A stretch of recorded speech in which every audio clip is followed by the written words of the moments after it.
Saya akan berbicara hari ini dari Matius pasal yang ke-8. Matius pasal yang ke-8 ayat 5 sampai ayat 15. Mungkin saudara sudah pernah mendengar saya membahas ini, kita sudah bahas di dalam Bible study kita dari Injil Matius. Tapi hari ini saya mau melihat dari tema yang berbeda, dari sudut pandang yang berbeda. Dan saya percaya Anda akan mengerti apa yang saya sampaikan. Karena beberapa hari ini saya berjumpa juga dengan seorang abang rohani saya yang terus berbicara tentang ini, dan saya percaya ini akan jadi berkat bagi saudara. Karena pada waktu Anda menangkap apa yang disampaikan firman Tuhan, Anda juga akan mendapatkan bagian dari berkat itu. Amin. Jadi kita akan bahas ayat 5 sampai ayat yang ke-13. Saya baca ayat 5, saudara baca ayat 6, demikian selanjutnya sampai ayat yang ke-13. Ketika Yesus masuk ke Kapernaum, datanglah seorang perwira mendapatkan dia dan memohon kepadanya.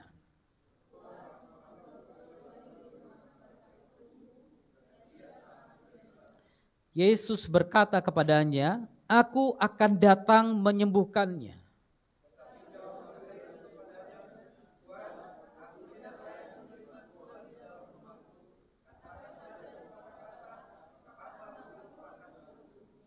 Sebab aku sendiri seorang bawahan dan di bawahku ada pula prajurit.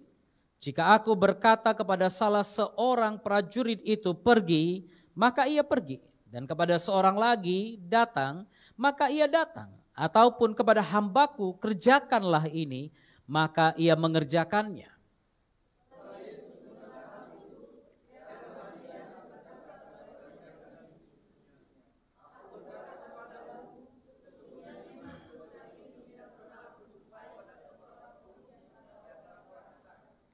Aku berkata kepadamu, banyak orang akan datang dari timur dan barat dan duduk makan bersama-sama dengan Abraham, Ishak dan Yakub di dalam kerajaan sorga.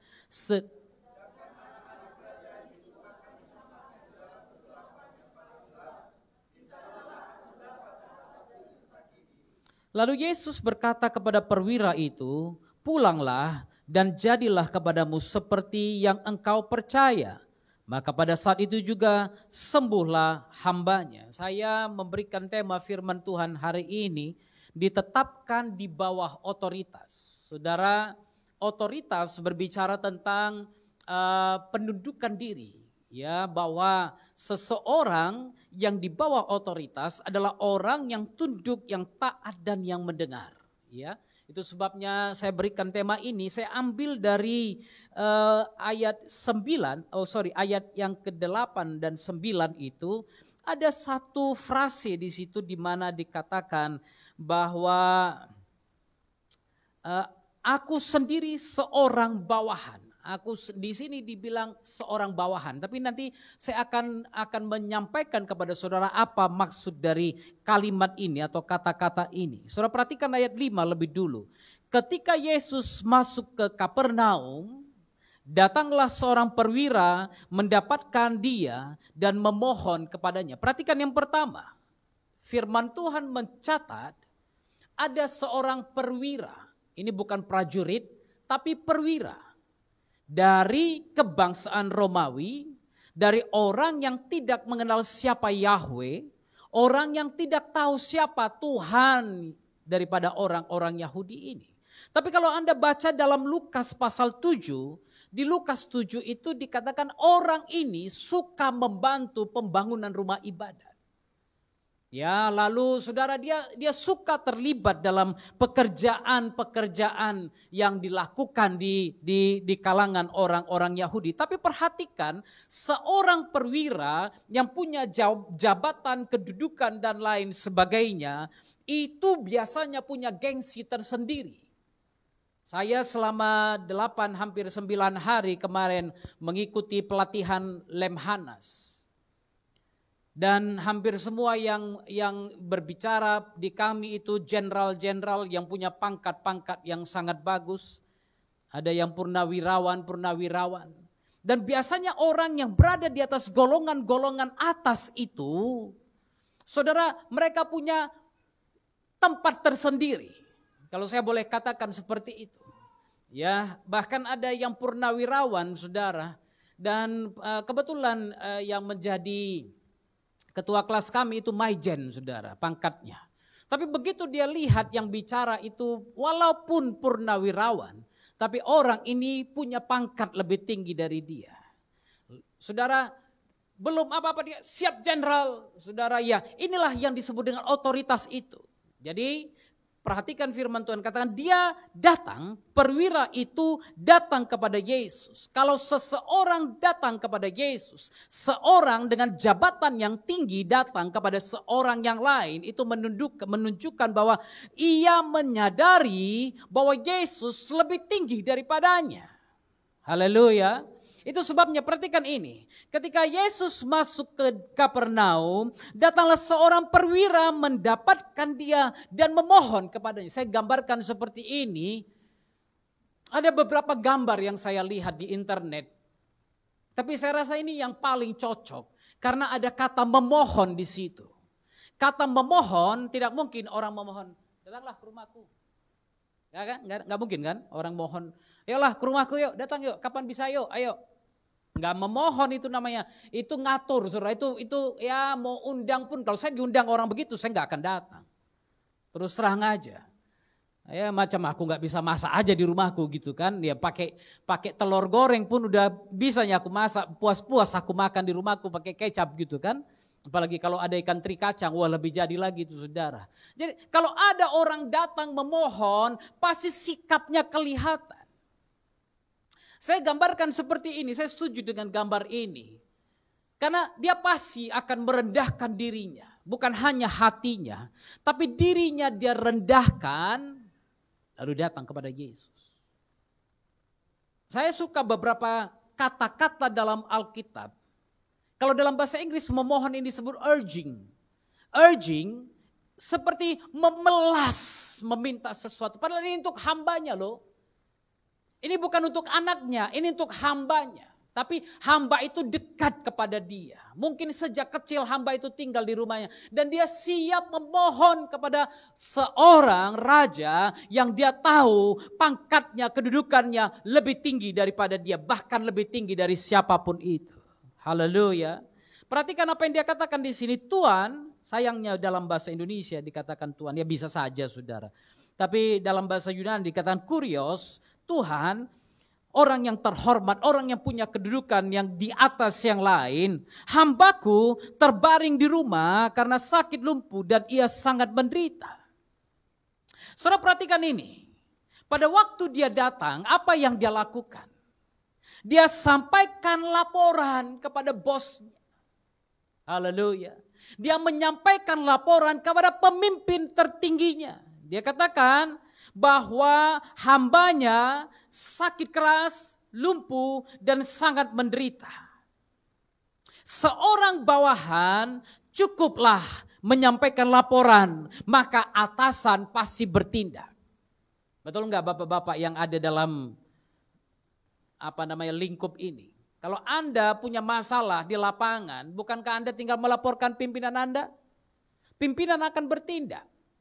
Mungkin pimpinan akan cari lagi siapa di atas dia atau di atas saudara yang akan menangani masalah itu.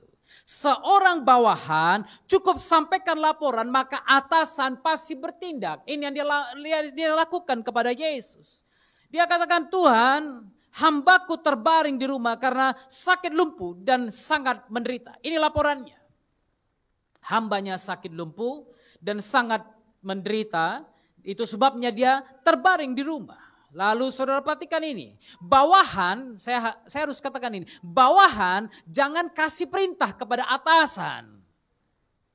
Haleluya, bawahan cukup memberikan laporan. Demikian juga kita. Waktu saya datang kepada Tuhan, saya hanya bercerita kepada Tuhan. Saya nggak kasih perintah kepada Tuhan. Betul kan? Saya nggak tahu sebagian orang mungkin kasih perintah sama Tuhan. Tuhan, ini orang udah cukup buat aku. Bunuh aja dia Tuhan. Itu perintah saudara. Memang kedengarannya gak kayak perintah. Tuhan, aku bermohon. Bunuh dia Tuhan. Singkirkan dia Tuhan. Matikan dia Tuhan. Biar dia ditabrak truk Tuhan. Kedengarannya bukan perintah. tapi perintah secara tidak langsung. Kenapa? Aku yang putuskan orang itu matinya gimana, gawat gak? Saya percaya kita semua bawahan-bawahan Kristus. Saya percaya kita semua adalah orang-orang yang tunduk pada otoritas Kristus ini. Amin. Dan tugas kita, sampaikan laporan. Amin. Ada laporan yang gak bisa lagi ku sampaikan. Oh, ini lebih baik lagi. Makanya dalam Roma dikatakan apa? Dalam 1 Korintus juga, Roh membantu kita berdoa. Itu dalam Roma. Dalam kelemahanmu, Roh membantu engkau berdoa. Ada saat-saat di mana saya nggak bisa lagi doa dengan kata-kata. Ada saat-saat di mana saya merasa berat sekali doa dengan kata-kata. Apa yang saya lakukan? Saya mulai berbahasa roh. Kadang-kadang begitu saya buka, hidupkan mobil, saya mulai start setir, saya mulai berbahasa roh sampai saya tiba di kantor. Saya mulai berbahasa roh. Kenapa? Ada kata-kata yang tidak terucap lagi. Kenapa? Roh sana mengetahui apa yang disampaikan oleh roh di sini. Roh mengerti apa yang datang dari roh. Haleluya. Kalau aku berkata-kata, seringkali hikmatku yang terpakai. Kalau aku berbicara dengan mulutku, seringkali hikmatku yang terpakai. Pengetahuanku yang terpakai. Cobalah Anda berdoa. Kalau saudara disuruh berdoa, biasanya cenderung mau lama-lama. Betul kan? Contohnya kita berdoa untuk pembukaan ibadah saja. Saya hitung-hitung, sering saya lihat jam. Ibadah, pembukaan, doa pembukaan 5 menit. Padahal sebenarnya kita cukup, Bapa kami bersyukur buat hari ini, buat jiwa-jiwa yang datang. Ibadah ini kami buka, kami tabiskan di dalam nama Bapa, Putra dan Roh Kudus. Amin. Mulai. Laporan siap. Ya kan? Sebentar lagi kita upacara 17 Agustus. Apa yang akan Anda buat di lapangan itu? Kalau Anda adalah komandannya itu? Komandan upacaranya itu? Iya kan? Lapor! Apa dibilang di situ? Upacara pengibaran bendera siap dimulai, katanya kan. Ini ketua senat jawab, laksanakan. Lebih tinggi dia kan, karena dia otoritas. Saya tunduk sama dia. Kalau dia bilang laksanakan, aku pun siap laksanakan. Saya enggak bilang lapor. Mahasiswa sudah berkumpul, jemaat sudah berkumpul, apa yang akan kita buat? Enggak ada laporan gitu. Laporan menyatakan ini yang sedang terjadi, apa instruksi selanjutnya. Haleluya. Siap jalankan perintah. Amin. Yesus berkata kepadanya di ayat 7, aku akan datang menyembuhkannya. Tapi saudara ayat 8, perwira itu menjawab dia, Kurios Tuhan, aku tidak layak menerima Tuhan di dalam rumahku. Loh, ini kok katanya dia bawahan dari Kristus, kok enggak sopan kali. Bosnya mau datang ke rumah kok enggak diterima.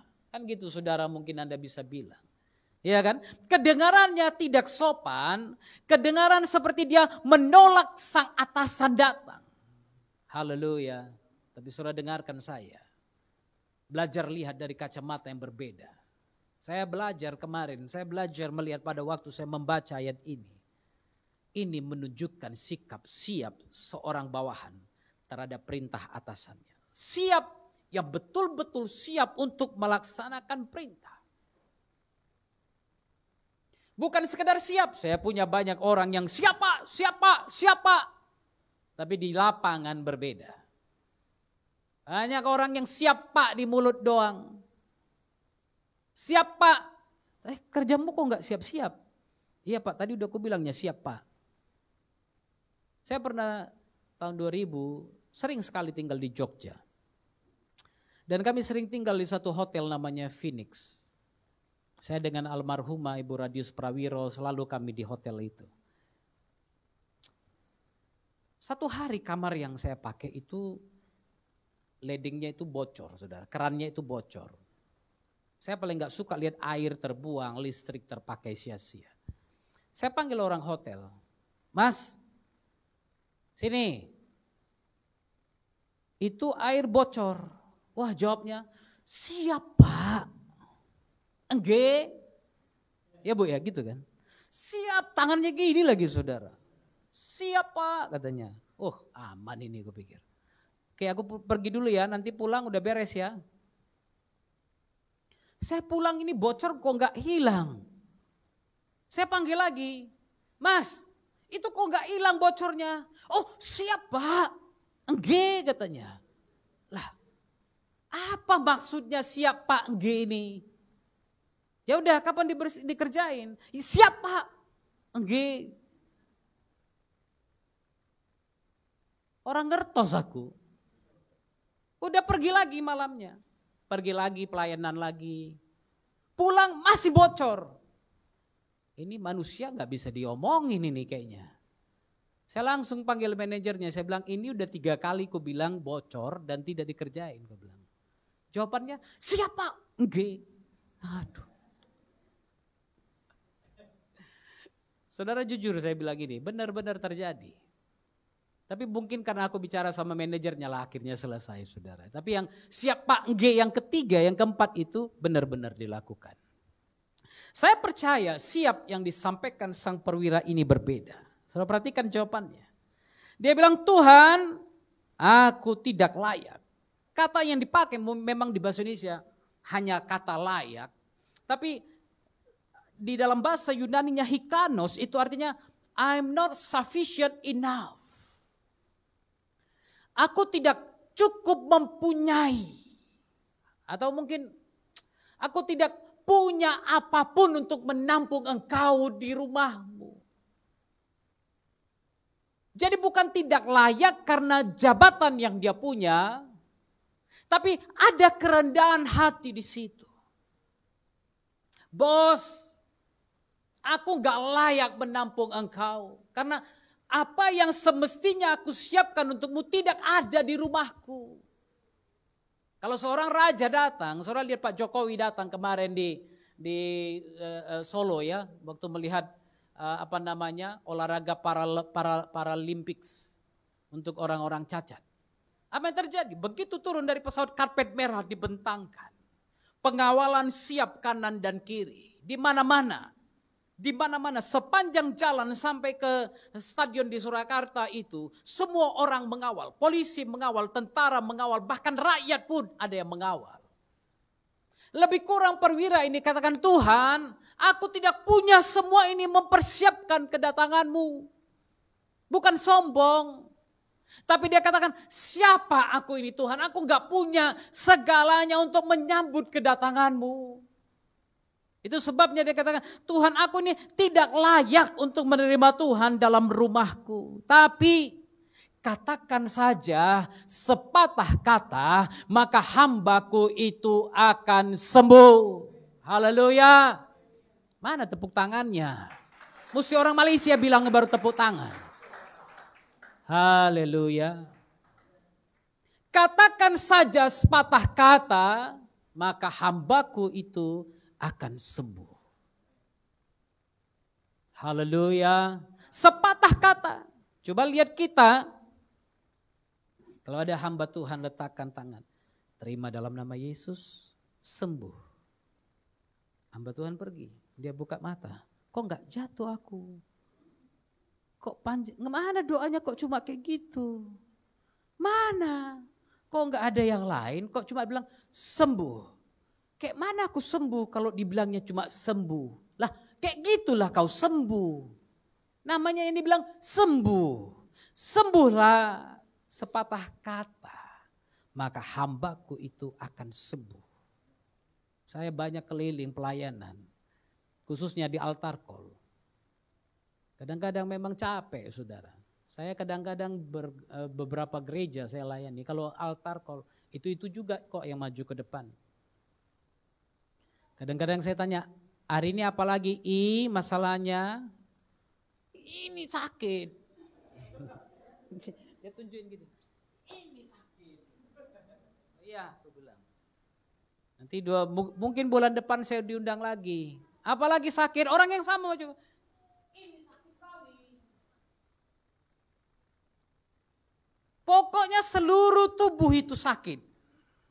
Kapanpun ada pendeta datang, pasti ada yang sakit di badannya. Tapi saudara perhatikan ini. Seorang perwira yang tidak mengenal siapa Yahweh. Siapa Tuhan yang disembah Israel itu. Yang hanya mendengar kehebatan Tuhan itu. Yang hanya mungkin dengar-dengar bagaimana Yesus ini menyembuhkan orang. Tapi dia percaya. Dia percaya. Dan dia bukan saja percaya. Dia mau tunduk pada otoritas itu. Dia menempatkan dirinya di bawah otoritas Kristus itu. Haleluya. Karena dia terbiasa dengan perintah. Dia terbiasa mendengarkan perintah dari atasannya. Sayangnya banyak kita yang tidak terbiasa mendengarkan perintah. Kuping ini maunya dibawa dulu cerita. Barulah enak rasanya. Iya kan? Gak biasa dengar perintah.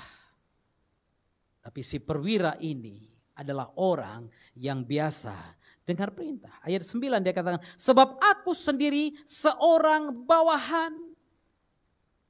Saya suka kata yang dipakai di sini. Jadi kalau Anda lihat dalam bahasa Yunaninya ada 3 kata di situ. Ada kata hupo, exousia, tasso. Saya coba menerjemahkannya dengan seperti ini. Aku sendiri seorang yang ditetapkan untuk tunduk di bawah otoritas. Jadi dia bukan bawahan seperti anak buahnya jenderal seperti itu, bukan. Tapi dia katakan, aku ini seorang yang ditetapkan untuk tunduk di bawah otoritas. Haleluya. Artinya apa? Dia sedang mengatakan, aku ini orang yang selalu mendengar dan melakukan perintah yang diberikan kepadaku. Haleluya. Bukan sekedar aku mendengar perintah, tapi aku melakukan perintah itu. Itu sebabnya dia katakan, aku sendiri orang yang ditetapkan untuk tunduk di bawah otoritas. Aku dengar dan aku lakukan perintah itu. Banyak orang yang tidak lagi mengenal perintah Tuhannya. Banyak orang yang tidak mengenal perintah pemimpinnya. Firman Tuhan katakan dalam Yohanes 10 ayat 27 dan 28. Yohanes 10 ayat 27 dan 28. Domba-dombaku mendengar suaraku dan aku mengenal mereka. Perhatikan ini. Kalau engkau mendengar suara Tuhan, kalau engkau mendengar suara pemimpinmu, dengarkan, pemimpin bukan hanya Tuhan berbicara kepada saudara dari langit. Kami ini yang Tuhan percayakan berbicara kepada saudara adalah pemimpin saudara. Kami adalah Bapa rohani bagi saudara kalau Anda membuka hati saudara. Saya nggak bisa katakan semua Anda yang duduk di sini anak rohani saya, no. Karena untuk menjadi anak rohani, Bapa rohani harus ada hubungan yang terjalin. Itu sebabnya Yesus katakan, domba-dombaku mendengarkan suaraku dan mereka mendengarkan suaraku dan aku mengenal mereka. Haleluya. Kalau engkau mendengar suara Kristus, kalau engkau mendengar suara Bapa-Bapa rohanimu yang dipercayakan Kristus untuk memimpin engkau, maka dia juga mengenal engkau. Dan kalau dia sudah mengenal engkau, dia akan perintahkan kepadamu, ikut aku, maka engkau akan mengikuti dia. Haleluya. Banyak orang yang tidak kenal suara gembalanya, banyak orang yang tidak dikenal oleh gembalanya sendiri. Karena apa? Suka-suka hati. Suka-suka hati. Gak mungkin ada prajurit bisa berperang sesuka hatinya. Prajurit yang mau berperang harus dengarkan komando dari pimpinannya, dari komandannya. Haleluya. Komando tidak bisa 2, tidak bisa 3, hanya 1. Satu perintah untuk dilaksanakan. Itu sebabnya Yesus katakan, domba-dombaku mendengar suaraku dan aku mengenal mereka. Dan mereka mengikuti aku. Haleluya. My sheep hear my voice. I know them and they follow me. Haleluya. Ayat yang berikutnya. Ayat yang keberapa itu? 29.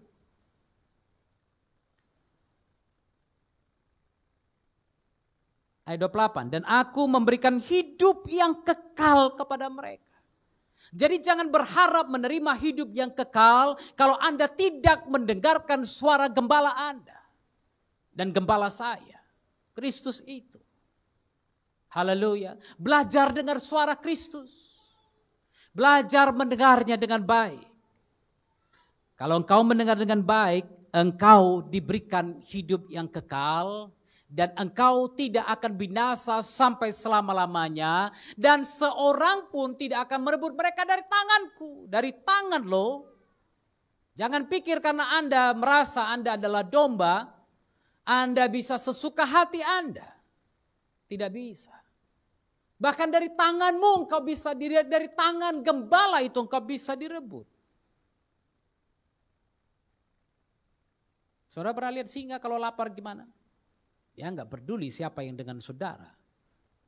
Dan lawanmu iblis itu berjalan berkeliling seperti singa yang mengaum-ngaum.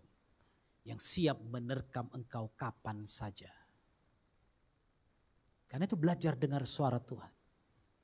Belajar dengarkan suara pemimpin yang Tuhan percayakan kepada Anda. Haleluya. Ini yang berusaha disampaikan oleh perwira ini. Aku sendiri seorang yang ditetapkan untuk tunduk di bawah otoritas. Di bawahku ada pula prajurit. Jika aku berkata kepada salah seorang prajurit itu pergi, maka dia pergi. Dan kepada seorang lagi datang, maka ia datang.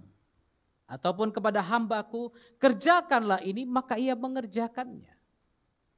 Perintah. Satu kata, satu kata, satu kata. Kalau Tuhan bilang sembuh, sembuh.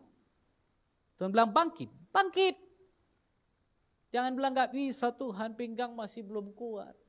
Tuhan bilang bangkit. Loh, komandan bilang kok gak mau dengar. Ya kan? Kadang-kadang kita berdoa minta kesembuhan, tapi kita sendiri gak siap untuk itu. Kadang kita berdoa minta berkat, kita sendiri gak siap untuk itu. Betul kan? Kita gak siap. Kenapa? Kita gak mau dengar-dengaran suara komandan. Ayat 10. Setelah Yesus mendengar hal itu, heranlah ia dan berkata kepada mereka yang mengikutinya, aku berkata kepadamu sesungguhnya, iman sebesar ini tidak pernah aku jumpai pada seorang pun di antara orang Israel. Saya tertarik yang dibilang Thomas Aquinas. Saya pernah sampaikan ini kepada saudara. Thomas Aquinas bilang begini, to one who has faith, no explanation is necessary. Untuk orang yang punya iman, gak perlu ada penjelasan apapun. Tapi untuk orang yang tidak punya iman, satu penjelasan panjang lebar pun tidak mungkin diberikan kepada dia. Iya kan? Kalau orang punya iman, saya pernah doakan orang stroke, saudara. Saya bilang dalam nama Yesus bangkit berjalan. Dia pun bangun, dia berjalan dalam pincang, dia terus berjalan. Dia berjalan dan Tuhan sembuhkan dia. Untuk orang yang punya iman, tidak perlu ada penjelasan apapun karena dia pasti akan melakukannya. Dia pasti akan bangkit, dia pasti akan bergerak, dan dia pasti akan bilang, aku sembuh dalam nama Yesus. Itu orang yang punya iman. Anda gak perlu jelaskan, mulai hari ini baca Alkitab ya, besok begini ya, nanti kalau enggak nanti 7 setan lebih jahat itu masuk ke dalammu. Gak perlu. Kenapa? Dia punya iman. Dan untuk orang yang punya iman, tidak perlu ada penjelasan apapun dibutuhkan. Tapi untuk orang yang gak punya iman, tiap hari dia telepon, Pak aku kok gak sembuh. Berdoa, baca Alkitab. Besoknya dia telepon lagi, Pak belum sembuh juga. Iya, berdoa, baca Alkitab. Kalau besoknya 2-3 hari lagi telepon juga, Pak kok nggak sembuh juga. Siap-siaplah kalau Tuhan panggil pulang mati-matilah. Apalagi mau kami bilang? Iya kan? Terus saya ada satu orang yang menonton siaran kita selalu. Lalu kemudian nanti dia akan WA saya, messenger kepada saya. Doakan Pak Pendeta, aku perlu suami, aku perlu ini, aku perlu itu. Saya bilang percaya pada waktunya Tuhan. Sebulan kemudian dia tanya, kok aku belum dapat suami? Lah, aku pikir aku biro jodoh rupanya. Bu, saya bilang usianya pun udah cukup matang. Saya bilang, Bu, buka mata, buka hati, kantong gak usah dulu, gue bilang. Biar laki-laki yang kasih biaya, jangan perempuan kasih biaya. Malu kalau perempuan yang traktir makan terus. Ya kan? Laki-laki keenaan nanti kan. Jadi saya bilang buka mata, buka hati. Kalau ada yang cocok, jangan dulu lihat hidungnya pesek, mukanya jelek, badannya pendek, badannya gini, badannya gitu. Jangan, saya bilang. Nanti Tuhan kasih yang terbaik di depanmu, kau tolak juga, gimana? Kau bilang mau punya suami, tapi engkau yang menutup sendiri berkat Tuhan. Tiap minggu, tiap bulan, tanya begini, tanya begitu. Ada tambahan lagi. Nanti dibilangnya, Pak aku belum punya kerja, doakanlah. Aduh mak Tuhan Yesus, banyak kali lah beban pendeta ini. Iya kan? Banyak kali. Gaji tak ada. Beban banyaknya minta ampun, untung dapat gaji dari sana. Haleluya. Dapat dari sana lebih penting dari berapa dapat dari sini. Dapat dari sini cukup untuk bayar kredit pun gak cukup nanti saudara. Kalau dari sana, apa yang tak pernah dipikirkan itu yang disediakan Tuhan bagi kita. Haleluya. Itu sebabnya di sini Anda kasih perpuluhan gak kasih perpuluhan kami tetap jalan kok di sini.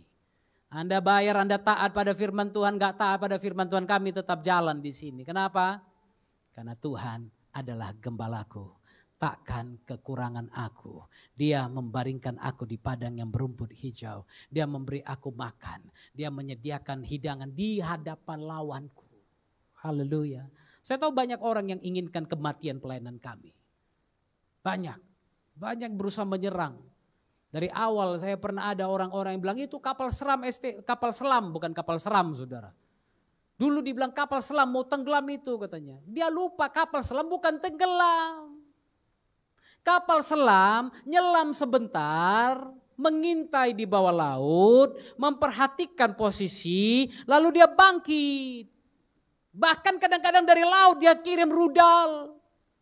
Dia tembak serangan-serangan itu. Dia tangkis serangan-serangan itu dari dalam laut. Jadi kapal selam, belajar dulu. Kapal selam tugasnya bukan tenggelam. Kalau kapal selam tenggelam, itu berarti ada peluru yang nyasar masuk dan dia tidak siap untuk menahannya.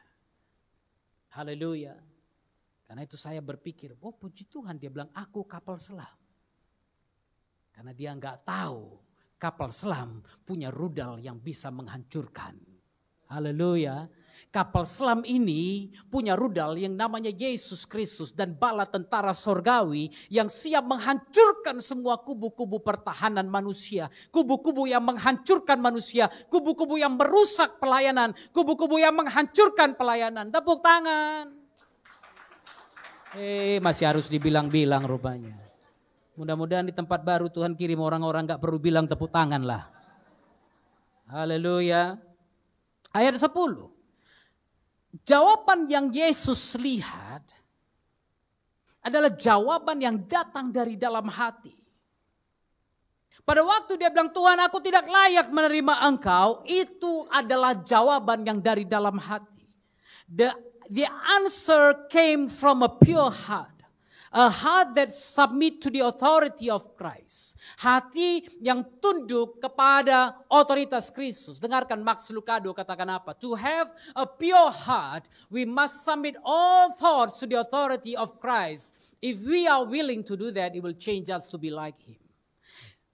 Untuk memiliki hati yang murni, kita harus menundukkan semua pikiran kepada otoritas Kristus. Pikiranku tunduk pada otoritas Kristus. Pikiranku tunduk pada otoritas Kristus. Apa yang kubuat hari ini tunduk pada otoritas Kristus. Apa yang kulakukan hari ini harus tunduk di bawah otoritas Kristus. Haleluya. Kalau kita mau melakukannya, maka Ia akan mengubah kita menjadi seperti Dia. Menjadi seperti-Mu Yesus, menjadi seperti-Mu Yesus, di dalam perkataan, pikiran, perbuatan. Amin. Kalau engkau punya hati yang murni, periksa hatimu hari ini. Periksa hatimu. Haleluya. Kalau hatimu murni, berkat Tuhan pasti datang padamu. Tapi kalau hatimu kotor, hatimu tidak murni, hatimu sambil duduk penuh dengan rencana-rencana yang jahat, rencana-rencana yang tidak benar, percayalah, engkau tidak akan mungkin menjadi seperti Kristus. Tidak mungkin. Tidak ada pendudukan diri yang dapat terjadi tanpa ada hubungan. Minggu lalu saya bicara dengan hubungan bapak saya dengan saya. Minggu lalu saya bicara bagaimana bapak saya menegur saya. Saya pernah sampaikan kepada saudara, masih SMA pun saya pernah dilibas pakai tali pinggang. Karena apa? Karena saya tidak dengar apa yang bapak saya bilang. Tapi saya izinkan bapak saya melibas saya pakai tali pinggang karena apa? Karena ada hubungan antara aku dengan bapakku. Kalau orang lain yang libas aku libas balik dia. Pasti itu kan? Masa ada orang tiba-tiba libas saudara, Anda diam? Gak mungkin kan? Anda pasti akan paling tidak menangkal. Bertahan paling tidak. Tapi karena bapakku yang libas, dibawanya aku masuk di kamar lagi, dikuncinya lagi kamar itu. Aku dan abangku di kamar itu dilibas pakai tali pinggang. Untunglah bapakku. Udah SMA loh. Badan kami besar-besar lagi waktu SMA. Dilibas, kami diam. Kenapa? Karena ada hubungan. Tidak ada pendudukan diri terjadi tanpa adanya hubungan. Haleluya. Itu sebabnya ayat 11. Yesus katakan, aku berkata kepadamu, banyak orang akan datang dari timur dan barat dan duduk makan bersama-sama dengan Abraham, Ishak dan Yakub dalam kerajaan sorga. Apa maksudnya ini? Bukan kalian Israel, tapi orang-orang dari timur dan barat justru akan duduk makan bersama Abraham, Ishak dan Yakub di sorga.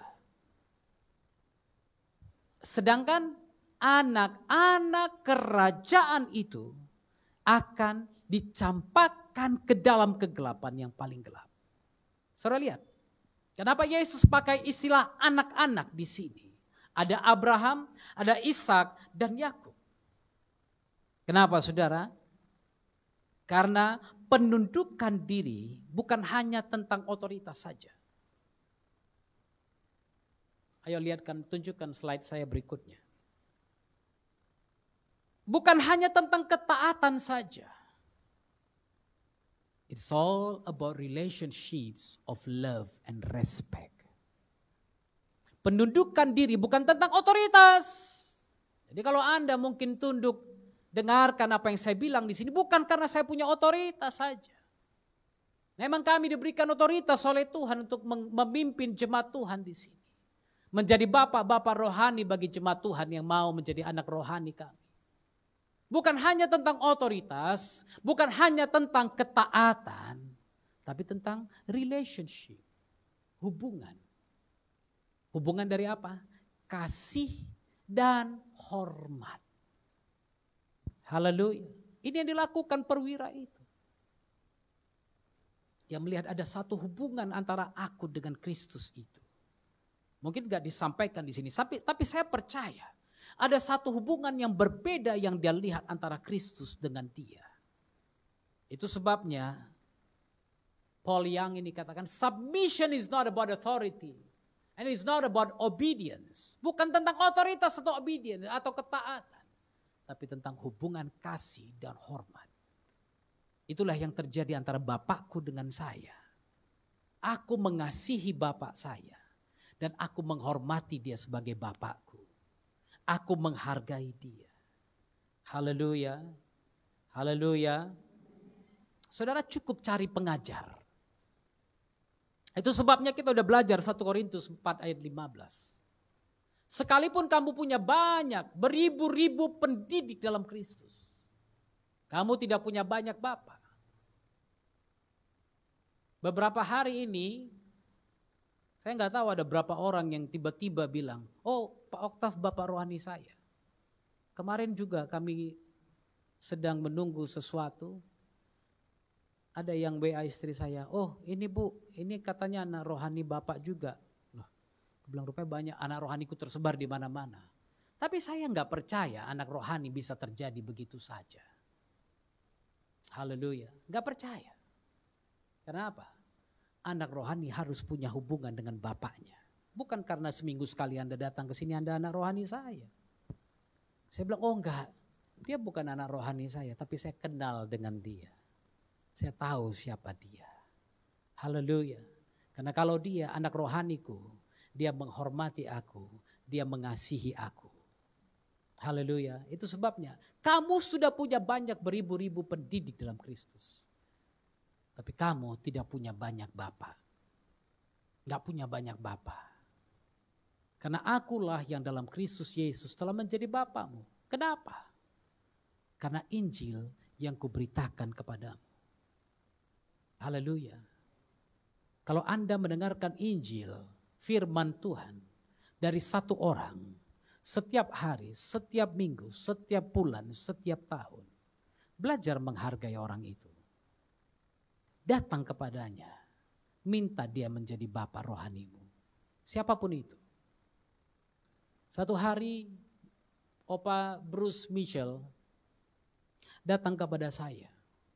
Dia bilang, Oktav, aku berdoa untuk kamu. Dan aku berharap kamu menemukan bapa rohani untukmu. Ini sekitar mungkin udah 10 tahun yang lalu. Saya bilang kepada Bruce, aku udah ikut kamu 2 tahun. Maukah kamu menjadi bapak rohaniku? Saya bilang kepada dia. Oh dia bilang, Oktav mau jadi bapak rohani? Gak gampang. Kau harus berikan perpuluhanmu kepadaku. Kaget saya dengarnya. Lah kau di Amerika, jangan takut. Aku doakan kamu walaupun aku di Amerika. Oke, banyak orang berpikir dia bapak rohani dari Amerika. Oh dapat uang $, tiap bulan. Saya yang kirim ke dia. Karena dia bapak rohaniku. Sampai satu hari dia bilang, Oktav jangan kirim. Ya maklumlah. Perpuluhan 500.000. Ongkos kirim 375.000. Sampai sana tinggal 125.000. Itu udah pakai Western Union itu. Dia bilang udah kumpulkan aja. Setiap kali aku datang berikan perpuluhanmu. Setiap kali dia datang kami akan siapkan perpuluhan di amplop. Dan saya serahkan kepada dia perpuluhan saya. Kenapa? Dia bapak rohaniku. Haleluya. Bagaimana aku bisa memberkati? Loh mungkin saudara bilang masa anak kasih kepada bapak? Anak yang dewasa harus menghasilkan untuk keluarga. Haleluya. Harus menghasilkan untuk rumah tangga. Kalau anak sudah dewasa tidak menghasilkan juga itu bukan anak yang baik. Haleluya. Anak harus mengembalikan kepada bapaknya. Sama seperti Abraham dan Melkisedek. Melkisedek mengenal siapa Abraham. Dan dia membawa perpuluhannya kepada Abraham. Haleluya. Jadi saudara belajarlah menjadi gembala domba yang baik. Haleluya. Makanya Daud katakan, Tuhan adalah gembalaku, takkan kekurangan aku. Tapi di akhirnya dia bilang apa? Dan aku pun akan diam dalam rumah Tuhan seumur hidupku. Ada timbal balik antara gembala dengan domba. Saya sudah pernah ajarkan ini kepada saudara. Karena itu jadilah anak-anak rohani. Carilah bapak-bapak rohanimu. Saya enggak bilang Anda harus jadi anak rohani saya, no. Silakan cari bapak-bapak rohanimu. Tapi temukan satu bapak rohani. Temukan satu bapak rohani yang mengajar engkau, yang mendidik engkau, yang membina engkau, yang mengasihi engkau, agar engkau menjadi anak-anak yang tunduk dan taat. Haleluya. Haleluya. Karena kalau dia bapak rohani, mau umurmu berapapun dia akan panggil nama, jangan marah karena engkau anak. Itu hubungan bapak dengan anak. Haleluya. Dimanapun mama saya kalau jumpa saya pasti akan panggil saya Vianus. Itu panggilan dia bagi saya. Dia nggak mungkin bilang Pak Vianus. Kalau dia bilang gitu saya marah kepadanya. Mak, apa pula mama bilang-bilang begitu? Haleluya. Roma 13 ayat 1. Tunduklah kepada otoritas yang ada. Saya tutup dengan ini. Kalau engkau mau mengalami berkat Tuhan, belajar menundukkan diri kepada otoritas yang ada. Kepada otoritas yang diberikan Tuhan. Tiap-tiap orang harus menaklukkan diri kepada pemerintah yang di atasnya. Otoritas yang di atasnya. Ini bukan pemerintah bicara tentang gubernur, bupati, presiden begitu. Tapi setiap otoritas yang di atasnya. Sebab tidak ada otoritas yang tidak berasal dari Tuhan. Dan otoritas-otoritas yang ada ditetapkan oleh Tuhan. Sebab itu barang siapa melawan otoritas, ia melawan ketetapan Tuhan. Dan siapa yang melakukannya akan mendatangkan hukuman atas dirinya. Haleluya. Karena itu berjaga-jagalah, berhati-hatilah. Jangan ada sifat membangkang dalam hati kita. Jangan ada sifat memberontak dalam hati kita. Berontak kepada otoritas, berontak kepada pemimpin yang Tuhan percayakan padamu, maka engkau sedang mendatangkan hukuman atas dirimu. Bersiap-siap kalau Anda seperti itu. Tapi kalau Anda menemukan bapak-bapak rohani, bukan bapak-bapak rohani. Tapi kalau Anda menemukan bapak rohani, percayalah berkat itu turun ke atasmu. Perwira itu pulang dengan apa? Dengan menemukan hamba yang dikasihinya itu sembuh dari penyakitnya. Karena apa? Dia menundukkan dirinya di bawah otoritas itu. Jadilah jemaat Tuhan yang belajar menundukkan dirimu di bawah otoritas yang diberikan Tuhan kepada saudara. Agar Anda mengalami terobosan-terobosan baru dalam hidup. Kalau saat ini Anda diberkati Tuhan, percayalah. Karena Tuhan melihat hatimu juga. Haleluya. Oh, aku udah tunduk, tambah lagi, tambah lagi, tambah lagi. Gereja kita adalah gereja yang tunduk kepada otoritas. Saya punya otoritas di atas saya. Kita punya kantor pusat, kita punya ketua sinode. Dan setiap bulan saya aja memberikan perpuluhan gereja ini kepada kantor sinode. Kenapa? Kami tunduk pada otoritas.